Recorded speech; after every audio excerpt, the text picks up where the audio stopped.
Please explain the third heaven. The third heaven. You remember we talked about there not being 7 heavens. The Bible says nowhere there are 7 heavens.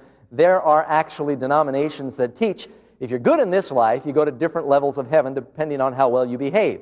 If you just barely make it, you get to heaven, you drive a Volkswagen or a Yugo.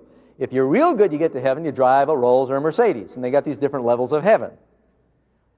And we all want to go to the 7th heaven. Well, 7th heaven isn't in the Bible. The Bible speaks of the 3rd heaven. One time Paul says, he makes reference to a man who was caught up to the 3rd heaven and heard things that are not permitted to be uttered. And I believe he's speaking of himself in the second person. The Jews use the word heaven 3 ways.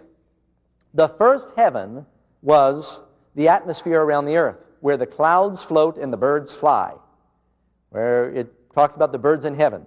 They called that the first heaven. The second heaven was where the sun, moon, and stars hang, the heavenly bodies, what we would think of as astronomy around the planet, the solar system. The 3rd heaven was the dwelling place of God, paradise. When Paul said, I knew a man caught up to the 3rd heaven, that's the one we want to go to. You know, when the Bible tells us God is going to make a new heavens and a new earth, he's not saying there's anything wrong with the dwelling place of God. He's talking about the atmosphere of this planet.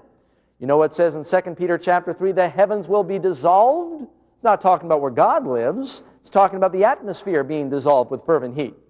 And so that's the first heaven.